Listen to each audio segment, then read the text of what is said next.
Messi নয়, মায়ামিকে বাঁচালো BAR. BAR কেন বাঁচালো তা আমরা বিস্তারিত জানবো প্রতিবেদনে। ঘরের মাঠে আরেকটি হারের প্রান্ত চলে গিয়েছিল ইন্টার মায়ামি। ম্যাচের তখন 85 মিনিট।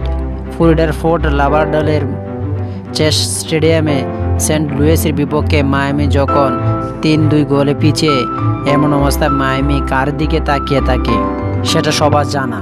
কিন্তু যার দিকে তাকাই ছিল সেই লিওনেল মেসিও কিছু করতে পারছিল না। ঘরের মাঠে অবশ্য শেষ পর্যন্ত হার থেকে বেঁচেছে মায়ামি, কিন্তু মেসি নয়।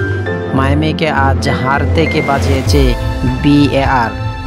85 মিনিট উইলিয়ামসের গ্রেসেলের লম্বা পাস থেকে সেন্ট লুইসের জালে বল পাঠান বার্সেলোনার সাবেক খেলোয়াড় জর্দি আলবা।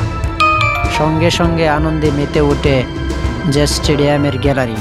মুহূর্তে আবার সেই উচ্ছ্বাস যায় থেমে, কারণ সহকারী রেফারি যে পতাকা তুলে অফসাইডের সংকেত দেন, কিন্তু মূল রেফারি বিআরের সাহায্য নেন। মাঠের পাশে থাকা মনিটরে তিনি পুরো মুহূর্তটা দেখেন। মনিটরে দেখা যায় আলবা অফসাইড নন। গোলের বাঁশি বাজেন রেফারি। আবার উচ্ছ্বাসে বাসে মায়ামি গ্যালারি।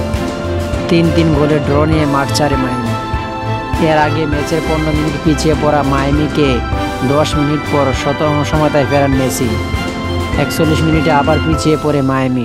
সমতারাদের যোগ করার সময় তাদের সময়তার ফেরার বার্সেলোনায় মেসির সাবেক সতীর্থ লুইস সুয়ারেজ। 68 মিনিটে তারাই আত্মঘাতী গোলে 3-2 গোলে পিছিয়ে পড়ে মেসি। মেজর লিগ সকারে ইস্টার্ন কনফারেন্স পয়েন্ট তালিকায় শীর্ষে থাকা মায়ামি গত বুধবার নিজেদের মাঠে আতালান্তার কাছে 3-1 গোলে হেরেছিল।